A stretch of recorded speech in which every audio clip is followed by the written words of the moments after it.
Joining us now to talk about all this and some of that mask confusion is former CDC acting director and current president and CEO of the Robert Wood Johnson Foundation, Dr. Richard Besser. Good morning. Good morning. Good morning. It's nice to be here. So I think the CDC announcement last week kind of threw people for a loop, lifting the mask requirement, and every state's kind of doing their own thing. What do you tell people if they're confused about all this? Well, I first try and back people up to the fact that this is really exciting and positive news. The data that you just cited, that every state is seeing declines, is really, really encouraging and gives me optimism.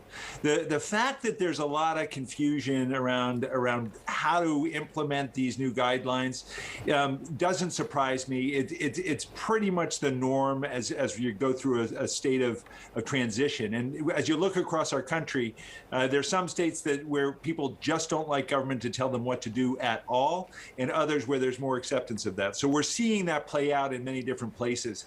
The critical piece here, though, is that when it comes to not wearing masks, the CDC says that's for people who are fully vaccinated. And it's not for people who've decided or that they don't want to get vaccinated at all, or they're saying, I'm still not sure. For those people, you should still be wearing masks when you're indoors. Thankfully, there's a lot of outdoor activities that anyone can do without a mask on. But for indoors, it's really important that people who aren't vaccinated continue to mask up. Parents are concerned about vaccinating their children, whether we're talking about children or teens. They're worried they don't need it or they're fearful.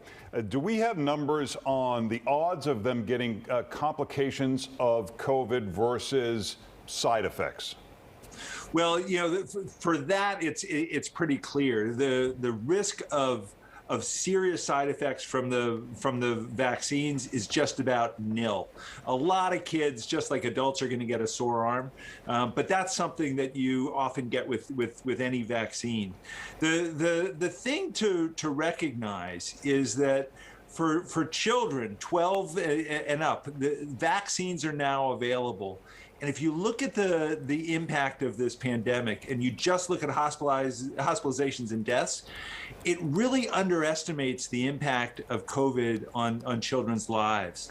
The mental health impact, the emotional stress of being isolated, of not being able to be with their friends, of having to constantly worry about whether they're going to get infected and possibly bring it home to someone who's at greater risk, that's absolutely huge. And the idea that now there's a vaccine that can remove that worry for these young people as well as for their parents and guardians gives me, as a pediatrician and a parent, just a lot of hope that kids are going to be able to get back to their lives. So what do you see going forward? Do you think that we're going to be pretty much back to normal pretty soon and this will just be a booster people get every 6 months? What are your thoughts?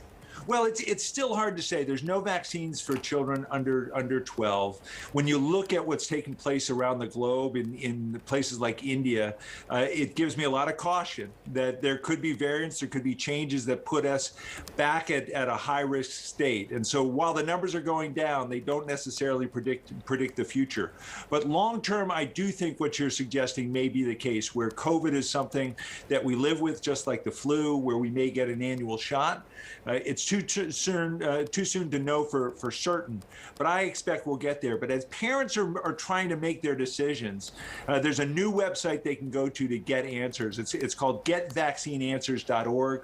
It's a collaboration by the Ad Council and the COVID Collaborative, and it's got great information to help parents make their choice about whether to get their kids vaccinated. All right, Dr. Besser, thanks for being with us. Thank you, Doctor.